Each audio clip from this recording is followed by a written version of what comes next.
we had a home out in Hurricane, and we had it under contract, so we decided to go ahead with the construction loan and start building the home because the market was still solid at that point. We were getting full value for our home in Hurricane. We were going to have enough money from that. We'd set up a budget that we knew we could afford, and we just ran into a lot of problems. We ran into excavation problems, retaining problems. And so we were about $60,000 over. We thought, well, we still have this other home. Well, then the contract fell through, and then the market fell, and then we lost $50,000 in the sale of that home. And then, because we went over budget, then we had to take a second out. Well, we had to close that second when we sold that home, so then we had no more money to finish. So at that point, I began to cut. I began to do a lot of the work myself. I did all the landscaping myself.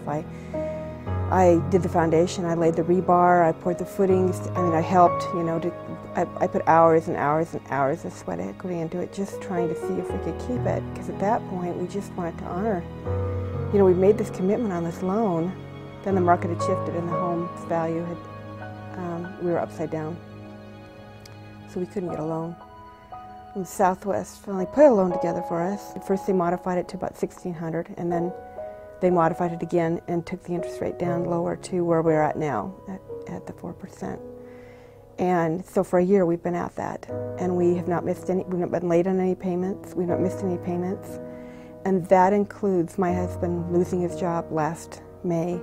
Our ultimate goal has always been to do what's right and to honor all our agreements and commitments, and we were willing to give up everything. I mean, we literally we've taken no vacations, we don't go out to dinner, we don't do anything. At one point we were down to spending $20 every 2 weeks for groceries, and I was living off our food storage because we were bound and determined to never be late on our bills. And we didn't. Somehow we always made it. But what made that possible is is having that payment lowered to $1,200 rather than being at $2,100. I mean, we would have just never made it. So just recently, in the last 2 weeks, we came in for a review on that modification, and they extended it for another year, and it's a one-year note.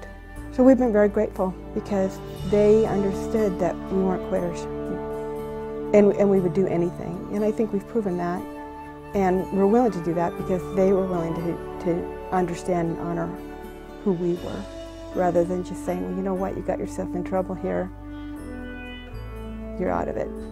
And I've been very, very grateful. My husband and I have been very, very grateful. And we have a beautiful home, and we're hoping to stay in it. But if it doesn't work out that way, it isn't because we haven't tried our darndest.